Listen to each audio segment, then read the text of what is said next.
Hey, what's going on, guys, and welcome into the Volume 2 Jujutsu Kaisen Breakdown. Today we're going to be diving into every purple card that we got from the Todo and Kyoto school buffs that we got that are looking really strong. I'm very excited about, as well as the Mahito and Geto Curse Spirit buffs that we got that are definitely going to help that deck be even better than it was, as well as some really nice random Toji cards. Like, this card is just so nuts that you can literally just pretty much slap into whatever deck you're using, it seems like, as long as you got the energy generation. But yeah, we'll go ahead and dive into it. Appreciate you guys watching. Drop a like and subscribe as always if you enjoy, and yeah, let's go ahead and dive right into it. So yeah, we'll go ahead and start it out with the buffs that I'm personally the most excited for. This deck was already really fun in Volume 1. It was just missing some core pieces, some extra energy generation, as well as some really good triggers, and we got a lot of that, as well as more removal and stuff too. So yeah, so we got new Todos as well as Mechamarus, and starting it out here with this brand new Todo card here. This card looks so nuts. It's a 4-cost active main. Once per turn, you get to choose one other Kyoto School affinity character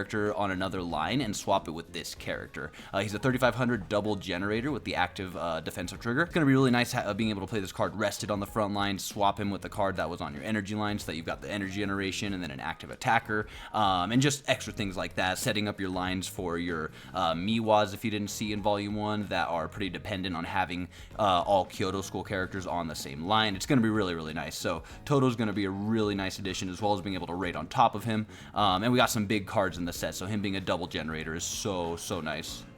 The other massive addition we got to the Kyoto School deck is this Ultimate Mechamaru card here.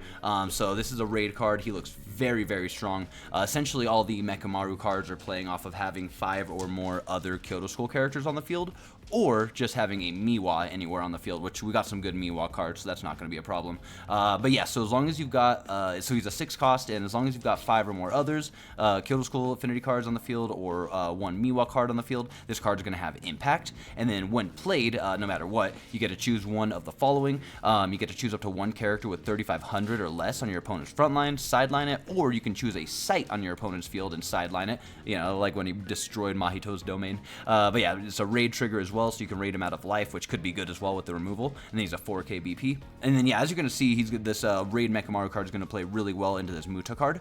So he's a 3-cost, treated as Ultimate Mechamaru, obviously. And then when played, if you have 5 or more other Kyoto cards or Miwa on the field, you get to choose a character on your opponent's front line, and it'll lose 1000 till the end of the turn. So you can essentially play this card right on top of it and get rid of a 4k or 4500, which is going to be really nice. Another utilization I'm really excited about for this 3500 is, if you don't know, Todo from set 1, we'll just pull him up while we talk about him. This guy right here, he's actually swapping cards on your opponent's energy line and front line. And I would say generally, since you're able to pull forward double energy generators, a lot of them are going to be under 3500. So being able to swap with Todo and then raid into a Mechamaru here to get rid of their double energy generators and free up a slot on their front line to get an extra attack in, it's just all going to play so well. I'm really excited. We also got this generic 0-cost, add this card to hand, 1500, so you can raid on top of him later with your Mechamaru. And then on the topic of Miwas, we got a really nice one here. 3-cost, when played, draw and then trash a card from your hand. And then it's going to be a draw trigger, 3k with the double energy generation. So yeah, we've got all kinds of new double energy generation, new Miwas and stuff, more Kyoto schools. The deck's looking really good now. Triggers, it looks great. And then the last addition we got directly to the Kyoto School deck is based around Mechamaru, is he got his own special here, so it's a 4-cost Ultra Cannon. Basically just your generic target a 3k or target a 5k if you have Mechamaru special. I'm not gonna lie though, I do think, I know honestly, that this Todo card is just so much better. The Boogie Woogie, it's a 3-cost, you can always target a 5k, even if you don't have Todo. Essentially all having Todo does on this is allow you to draw a card, which is great. And then yeah, your opponent does get to play a 3-cost or less rested on the front line when you bottom deck one of their 5ks, which is always nice being able to bottom deck a card too instead of sideline it. But yeah, your opponent's not always going to have a 3-cost in their hand or less. So this card, I don't know, I really like the Boogie Woogie. It's so good. And you know, I'm Todo themed here. I'm a Todo fan, so you know I'm going to be excited to run as many Todo cards as I can, especially the Boogie Woogie. It's going to be so dope. Oh, also, if I didn't mention it, this is a color trigger. If you don't know, for purple, the color allows you to play 2 or less from your sideline, set to active on the front line. And just keep in mind, you will have to choose between this and the Todo color trigger. I would say this is probably a better option, though, since we're pretty much essentially cutting, in my opinion, in my build at least, we're essentially cutting this Takada card out, and her really only role in this deck outside of generation is giving this guy damage too. I think it's safe to say we could probably just cut the color trigger, cut her, and put 4 of this guy, because he's also going to be a great addition, mixing him in with your set 1 Miwas as well, since, you know, we're bouncing back and forth here, if you guys don't know. Hopefully, you know, we're experimenting. The Miwa here, she can usually just target 3Ks and get rid of them on your best situation, no more. So having this guy allowing you to target 4Ks and then reduce them to 3, target with the Miwa, it's going to be a great little combo here. He's also a 35, which don't sleep on that number. But yeah, that's essentially it for the direct Kyoto School Todo Mechamaru buffs. I'm really excited. I think that deck is going to be so good. It was already really fun. It was already on the verge of being pretty good. And now with being able to get rid of double energy generations and just the constant removal, more raids, it's gonna be really good. I'm excited.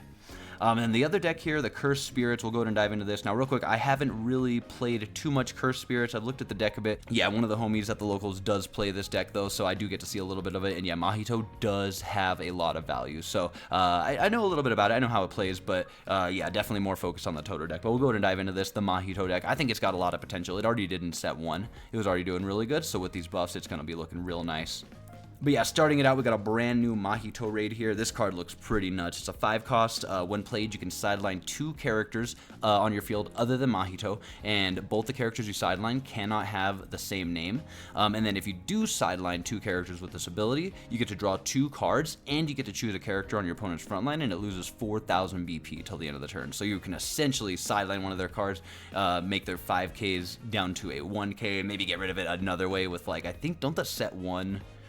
Transfigured Humans just minus by 1K. Choose one character on your opponent's front line, it loses 1K till the end of the turn. So like, it's crazy how nuts this Cursed Spirits Mahito deck is gonna go. I know Geto's got his own cards and stuff, and this card looks nuts, but I'm wondering if you're gonna want to go more Mahito focused. Whoops, we were on the raid.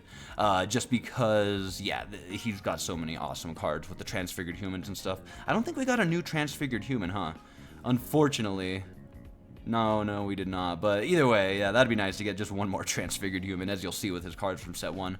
But regardless, amazing looking card here, as long as you got the cards to sideline on your field. And being able to draw 2 off of this, I imagine you'll be able to replenish your hand and field and stuff. So really nice looking raid, 4K. And then we got another raid card here, 3 cost Dagon. When attacking, you may place 1 card from your hand into the sideline. If you do, play a purple card with 2 or less from your sideline set to resting on your field. You don't get to activate their when played abilities, but it seems like this is going to be a great card to help replenish your field and set yourself up to sideline more of your own cards without it costing a lot. Keep in mind, this Dagon does not have a raid from life trigger, it's just the add to hand, but still a raid card nonetheless, and he's only a 3 cost raid, which is so dope. We also got another new Dagon edition here. When sideline, place the top 2 cards of your deck into your sideline. He's also got the active trigger, not bad at all. And I think with Geto, that's where we're going to want cards in our sideline. And I believe there's a few other cards from set 1 that allow you to play from the sideline. Again, don't take my word too much on this deck as far as what exactly it's doing, but overall, you're overall just sidelining your own cards to get rid of your opponent's cards and stuff, and get extra attacks in and stuff on your turn. It's a really nice deck. It does a lot. And then 1 cost Jogo. During your turn, if a character has been sidelined this turn due to his BP becoming 0, or just by an ability, this character gains 1K with the active trigger. So he's essentially always a 3K as long as you're getting your abilities off like you want to. As a 1 cost, pretty nuts. Also got a brand new Hanami card, 2 cost, Nullify Impact Draw Trigger with 3k BP. I think as a 2, this card looks pretty nice. Again, Nullify Impact is a really strong ability, especially late game, or just in general with Impact, but especially late game. So yeah, having this Hanami just floating around in the deck as a 2 cost with the Draw Trigger, 3k, yeah, that's a nice looking card, I can't lie. And the last 2 cards here we got is a really nice looking Mahito card, 2 cost. During your turn, this character is going to be generating 2 energy instead of 1, as long as you've sidelined a character this turn. So, you know, as long as you're popping your abilities and stuff. And he can also do that as well. So his active main once per turn, sideline 1 character on your field. That's not Mahito. If you do, choose a character on your field with Cursed Spirit or Transfigured Human affinity, and it gains 1,000 till the end of the turn. So allowing you to buff up your 3Ks, maybe your 2Ks up to 3s and 4s, just getting extra attacks and making them stronger, and yeah, just keeping your field strong, even though you're going to have a lot of smaller, weaker cards a lot of the time. It's going to be a really nice card, especially for the double generation, though. It's really, really good. And then the last edition we got is a brand new Geto card, 3 cost, no trigger. Keep in mind, these no triggers can, oh man, when you have too many of them, they stack up and they really hurt. But Nonetheless, Geto 3 cost. When played, you get to play 1 purple card with 2 or less, 1 AP, and Curse Spirit Affinity from your hand set to resting on your field. So again, another card allowing you to keep your board full and have more cards to trash with Mahito abilities and even Geto abilities from set 1. So yeah, very nice addition. Just that no trigger. You don't want to have too many of those. But yeah, that's basically it for the brand new direct cursed spirit buffs and stuff. Now, as far as these Tojis go, I think you can throw them in either deck. I'm honestly throwing at least 2 of these ones in my Kyoto School deck, just because he's such a broken card as long as you got the energy generation. But yeah, let's go ahead here. We'll take a look at this one first. Pretty simple, 6 cost Toji, draw trigger. He's also got 5k BP. Pretty stupid. This card here, though, this card is really stupid. So 8 cost, 2 action point, but it's very valid. The combined total life of you and your opponents is 4 or less. Reduce the cost of this character's energy by 2 while in hand. So he'll become a 6 cost instead of an 8 for energy. And then he comes out set to active. During your turn, he's a 5k. And then the turn you play him, he's got impact and snipe until the end of the turn. So it's crazy how, you know, again, he becomes cheaper to play and basically is supposed to be played essentially when you and your opponent have a combined total of 4 or less life. So with impact and snipe, your opponent has 1 or 2 life left. He's just your second impact. You just play him out. You got 1 more on the field somewhere, maybe 1 raid in hand. Boom, 2 impacts with the snipe. GG's. Like, this Toji is gonna be nuts. And again, the impact is gonna come in play at a great time when hopefully you and your opponent are at a low life, or your opponent more than you. But yeah, that card is looking nuts. I'm excited to throw him in a few of my decks.